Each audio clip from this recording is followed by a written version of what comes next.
Hindi lang pala Yamaha Aerox at NMAX ngayon ang pinakamagandang motor ng Yamaha dahil may mga bago pang motor na inilabas si Yamaha na may sulit at practical na features. Yan ang iisa-isay natin kasama nakabuang presyo nito.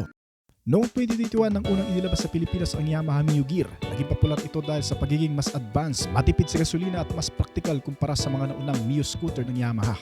Noong nakaraang taon ay nagkaroon ulit ng update sa motor na ito at ngayon ay nasa Pilipinas na ang bagong Mio Gear S Hybrid 2026 model. Kabilang sa mga bagong features nito ay ang multipurpose rear handle na maaaring hawakan o gamitin sa pagtali ng mga gamit. Mas malapad na rin kaya mas komportable na ang mga upuan nito. Kaya dahil dito ay mas naging maluwag din ang legroom. At mayroon din ngayong anti-slip footboard. May practical double hook din para sa mas maraming dala at footrest para sa mga bata. Kasama sa mga bagong features nito ay ang stop and start system. Kusang namamatay ang makina kapag matagal nang nakahinto at otomatikong aandar ulit kapag iniikot mo na ang throttle. Bukod pa dyan, isa rin sa nagpaganda sa bagong Mio Gear S ngayon ay ang pagkakaroon nito ng hybrid features sa engine. Nagbibigay ito ng dagdag na hatak sa arangkada at tumutulong din ito palakasin ang motor lalo na sa mga paakyat na kalsada kaya hindi mahirap sa ahunan, mas tahimik din ang engine dahil dito. At higit sa lahat, mas matipid na ngayon sa gasolina lalo pat may combination pa ito ng stop and start system features. Pagdating sa exterior design, hindi lang ito simpleng facelift ng bagong Mio Gear. Mas sporty, mas premium at mas aggressive na ang front fascia kumpara sa dati. Nilagyan ng mas matatalim na body lines at mas maraming sculpted sa body panels at mas naka-forward leaning stance ang front design nito ngayon. Nilagyan din ito ng LED lighting system, LED ang headlamp, LED ang signal lights at may hazard lamp system pa na kasama. Mas lumaki ang mga signal lamp kaya mas madaling makita ng ibang motorista at naka-integrated ang mga ito sa body panels para malinis tingnan. Ang Mio Gear ay may bagong digital instrument cluster na ngayon. Mas malinis at moderno ang layout nito. Madaling basahin kahit tirik ang araw. Bukod pa dyan, hindi rin nawala ang practical na katangian nito. Nilagyan kasi ito ng utility-oriented design sa pagkakaroon ng malalapad na footboard, dual utility hooks. May kasama pang compartment space na may 18.6 liters na kabuwang laki. May electric power socket din ito at tubeless tires na may 12-inch size wheels. Layunin nitong mas maging kapaki-pakinabang sa pang-araw-araw na biyahe itong bagong gear lalo na sa pagdadala ng mga gamit. Pagdating naman sa makina, dito rin mas nag-i-stand out ang Mio Gear. Pinapagana ito ngayon ng Blue Core Hybrid 125cc engine na may electric power assist para sa mas maayos na acceleration lalo na sa paakyat na kalsada. May 5.1 liter itong fuel tank capacity at may inaasahang fuel consumption na humigit kumulang sa 50 km per liter. Sa kabuuan ng makina, gumagamit ito ngayon ng liquid-cooled 4-stroke single overhead cam engine na may fuel injection system at CVT transmission. Naka-telescopic fork din ang suspensions nito sa harap at naka-unit swing naman sa likuran habang ang mga preno nito ay naka-disc brake sa harap at drum brake naman sa likod. May seating height ito na 750mm at available sa dark gray at silver ang kulay. Inaasahan ng presyo nito sa Pilipinas ngayon ay nasa humigit kumulang 79,000 hanggang sa 84,000 pesos. Ang pangalawang bagong motor ng Yamaha ngayon ay itong Yamaha Fin. Isang modernong underbone motorcycle na pangunahing katapat ng Honda Wave, Suzuki Smash at iba pang kaparehong modelo nito. At isa na rin ata ito sa pinakamatipid at pinakaabot kayang presyo ng motorsiklo ngayon ng Yamaha.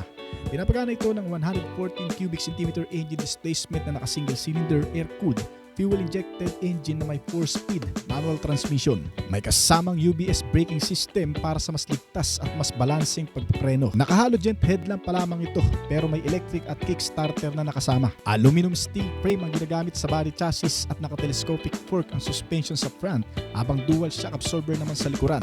Meron itong 7-inch wheels para sa balancing forma at handling ng motor at umaabot sa tinatayang 110 km per hour ang kabuuang bilis na nagagawa nito habang ang fuel consumption ay nasa humigit kumulang 60 km per liter. Isa sa pinakamatipid na konsumong naitala ng mga motorsiklo ng Yamaha. May tatlong klaseng variant na inilabas sa motor na ito. Ang kickstart, spoke wheel at alloy wheel. Kakalabas lang nito sa Thailand at may estimated price mula 41,800 hanggang sa 42,900 pesos. Isa pang bagong motor ngayon ng Yamaha na hindi pansinin pero practical at matibay rin. Kakarating lang din itong motor sa bansa. Mabibili mo na sa mga branch ng Yamaha sa Pilipinas. Ang Yamaha PG1. Isang dual sport motorcycle na ginawa para sa on and off road. Mayroon itong 114 cubic centimeter engine at naka-single cylinder na kayang gumawa ng 9 horsepower at 9.5 Nm ng torque. Nilagyan rin ito ng matitibay at flexible suspensions na nakadesign talaga para sa mga off-road condition. May kasamang dual purpose tires, mataas na ground clearance na 190mm at rubber boot protection para sa mga putik. May hiwalay na upuan para sa rider at luggage. May 5.1 liter na fuel tank at fuel consumption na humigit kumulang sa 45 km per liter. Naka-analog instrument cluster ito at may gear indicator na may classic vibe ang design na kung saan makikita ang circular speedometer at fuel gauge. Itong Yamaha PG1 ay nagkakahalaga sa estimated price na 97,000 pesos sa Pilipinas ngayon. Yamaha Aerox 155, isang sporty scooter na punong-puno ng technology. May 155cc engine displacement at may VVA din. Pero mas convenient itong motor dahil sa naka-automatic at gumagamit ng CVT type transmission. Meron itong mga special features gaya ng smart key system o keyless ignition. May anti-lock braking system din para sa dagdag na security at malapad na gulong para sa stability nito. Malaki ang underseat storage na kasya ang ilang mga gamit. Bagay sa mga long ride adventure, asiguradong marami kang madadalang gamit. Ideal din itong motor para sa mga city riding na may konting pagka-racing feel at hindi nakakapagod kahit sa matatraffic na lugar. Ang Yamaha Aerox ay kayang gumawa ng maximum power output na 15.1 horsepower at maximum torque na 14.2 Nm na may kabuuang top speed na umaabot ng hanggang sa 125 km per hour. Pagdating sa exterior design, ang disenyo nito ay parang hinango sa racing track na may aggressive at aerodynamic body. May malapad na mga gulong para sa stability at may dual step seat na sporty ang dating. May kabuuang seating height ito na 790mm na bagay sa mga 5'5" ang height at may weight na 130 kg. At dahil sa malaki, mataas at malapad itong motor ay mataas din ang ground clearance size nito na nasa 145mm. Perfect sa rider na gusto ng sporty look pero practical gamitin sa araw-araw. Pagdating sa iba pang mga features nito, hindi lang ito scooter, ito ay isang high-tech machine. Modern ang mga features ng 2026 Yamaha Aerox ngayon dahil sa pagkakaroon nito ng full digital instrument meter panel gauge na may Y-Connect Bluetooth connectivity features pang kasama na pwede mong i-connect ang phone mo dito. May smart key system din ito sa higher variant na may kasamang answer back key system at naka full LED type ang mga ilaw nito sa harap at likod. Sinamahan ito ng 24.5 liter na underseat storage at may USB Type-C charging port system pang kasama para sa mga lobat na gadget. Kontrolado ang bawat galaw kahit sa mabilis na takbuhan gamit ang motor na ito na parehong naka-disc brake ang front and rear brake nito at may traction control system pang kasama para sa mga top trim level. May engine check warning at anti-theft features din para sa additional security nito. Pagdating naman sa suspensions, gumagamit ito ng front telescopic fork at rear twin shock absorber para stable sa kurbada at safe kahit sa mga biglaang preno. Kung pag-uusapan naman natin ang fuel at practicality, bagay na bagay rin ito sa panahon na kung saan tumataas din ang presyo ng gasolina ngayon. May 5.5 liters ang fuel tank capacity nito at syempre dahil sa gumagamit na ito ng fuel injection system ay mas matipid na itong bagong Yamaha Aerox kumpara sa dati na may average fuel consumption rate na 40 km per liter.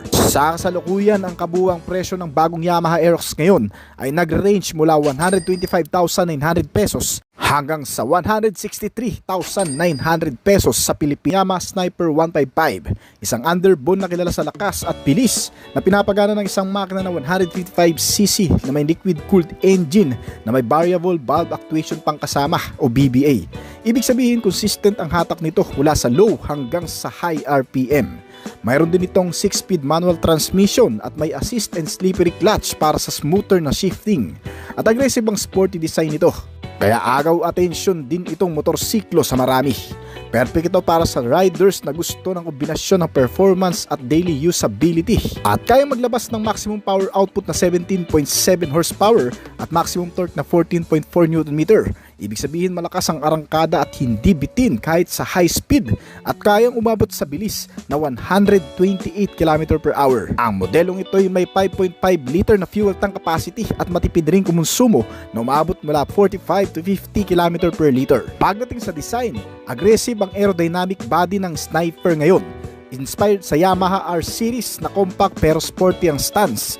May dual seat setup para sa rider at angkas nito at may kabuuang seating height na 795mm at may timbang naman na 123kg habang ang ground clearance size nito ay nasa 150mm na may perpektong balance ng comfort at performance na hindi masyado nakakapagod kahit sa long rides. Syempre bukod pa dyan, sinamahan rin ito ng mga special features at technology. Hindi lang mabilis ang motor na ito dahil mayroon din itong mga bago at modern na teknolohiya gaya ng full digital instrument panel, naka-LED ang headlight at ang taillight nito at naka-fuel injection system pa para mas matipid ang konsumo. Ngayon sa bagong version nito, sinamahan na rin ng top trim nito ng anti-lock braking system na pangkaragdagang safety features nito.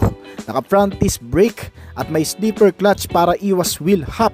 Stable din ang handling dahil sa magandang suspensions na front telescopic fork at rear swing arm suspensions nito. Ang kabuuang presyo ng bagong Yamaha Sniper sa Pilipinas ngayon ay umaabot mula 125,900 pesos hanggang sa 145,900 pesos para sa pinaka-top of the line variant ang Yamaha Lexi 2026 model. Isang maxi style scooter na pang daily pero kayang sumabay sa long ride. Sa unang tingin ay mapapansin mo kaagad na ibang-iba talaga ang Lexi. Hindi siya kasing aggressive ng Aerox pero mas refined, mas clean at mas practical ang disenyo nito. May flat footboard o gulay board kaya pwede kang magdala ng gamit na perfect sa pang-araw-araw na biyahe. Ang disenyo nito ay inspired sa NMAX pero mas slim at commuter friendly ang dating. Pagdating naman sa engine at performance, dito bumabawi ang Yamaha Lexi. Naka 155cc na kasi ito na may liquid cooled single cylinder engine na may VVA o variable valve actuation.